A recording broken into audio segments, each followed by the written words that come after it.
Hey guys, what's going on? Welcome to another video. So in this video, what we're going to be doing is replacing these here. So these are the gauges that are in the car. They're pretty ugly. I don't like how they're mounted. They're just sort of bolted into this. It's all bending off and everything like that. So yeah, looks pretty shit. So we're going to go through replace them. Now I'll show you guys what I got. You can see here we're using the SAS gauges. I've used them in the past. Now they're not the best gauges in the world, but I think they do pretty fine. So I just got a oil pressure and then water temp there, and then I've also got a proper mold for the pillar there, and I've paint matched it. I went up to the paint shop and I got the color match paint so it suits the rest of the car, because these only come in black for this model of car. So yeah, and then in here I've just got a little black, like a block off the plate that goes in between the oil filter and the engine block, in case I need it, because this oil pressure here is actually one of them digital, not digital ones, sorry, one of the ones with the little thing on the back, like an analog one, and the pressure comes to it, which guys, if you have one of them on your car, I highly recommend getting rid of it, because if it cracks or something like that, you can have a major oil leak and could cause a fire, and they're also illegal to have on the road.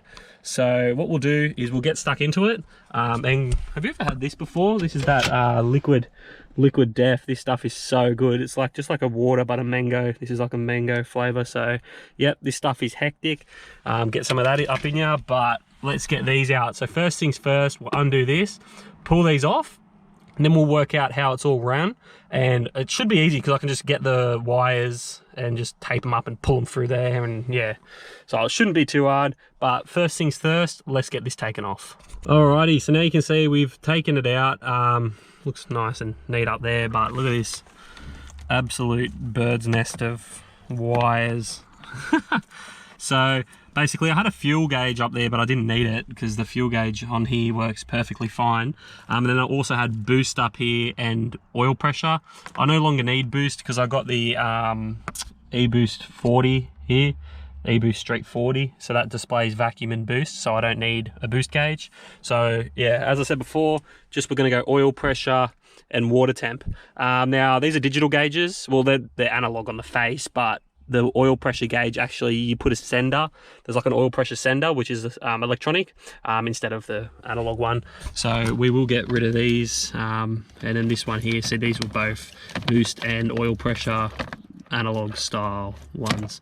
So what I'll do now is we'll go through this wiring, see what I need to keep and see what I can get rid of. Then we will pull these through into there with the new wiring and everything like that. Now it is actually getting late. It doesn't look like it. It's getting late in the afternoon, so I'll do a little bit now, and yeah, the next clip will be tomorrow. It'll be like 2 seconds for you guys, but yeah, overnight for me. So let's get stuck into this wiring and get this sorted out. So as you can see now, there's a lot cleaner than what it was. We've just got these two that we're still going to pull through. We're going to use this to pull the new wires through, obviously, and then we've just got this one down here, which is your positive and negative. So that's just up to the key. So as soon as I twist this key, that's getting 12-volt power. So that's how I'm going to wire up, obviously, the gauges. Now the gauges here, I've actually mounted them into the pillar pod, so that looks pretty sick. It looks awesome when it's up there. I've got the oil pressure on top and then the water temp down the bottom. But what I think we're going to do now is we can run these back through a bit later on. I reckon we get this mounted up. So I've gone through and put on the oil pressure sensor on there, and then just these two little ones just block it off, and then that just basically goes boom on the motor where your oil filter is, and go from there. So what I'll do is I'll get the car, we'll take it out onto the front lawn so I don't spill water all over the driveway, and we will install this one and just give it a service, put on a new filter and fill it up with oil. All right, we've got the car up on the grass. You can see we've just got it warming up.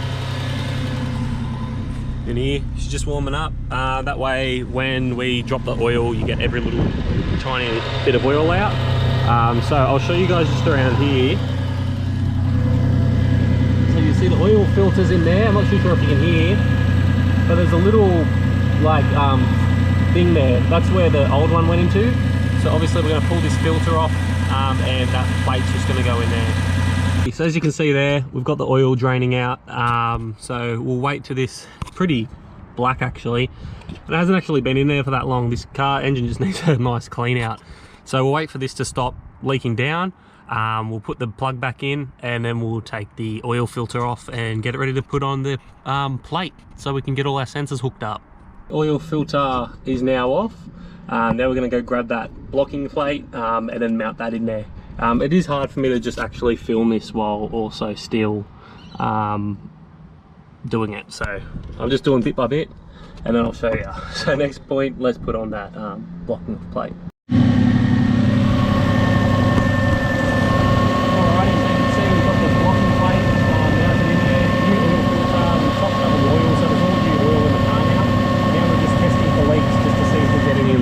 Because yeah, you really want to make sure once you've installed something like this that you're not getting any leaks or tipping out, which we look pretty good at the moment.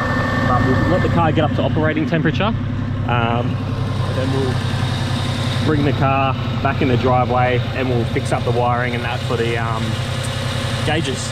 Shoo! Alrighty, so what a day. I've been friggin' flat out. So you can see here we've got this wire here which is going to our oil pressure sensor, and then we've got this one here which I just labelled which goes to our water temp sensor. So I've got all these ran in the engine bay. So you'll see they just sort of, well, you won't really see because they blend in, but they just come in there, come up there around the top.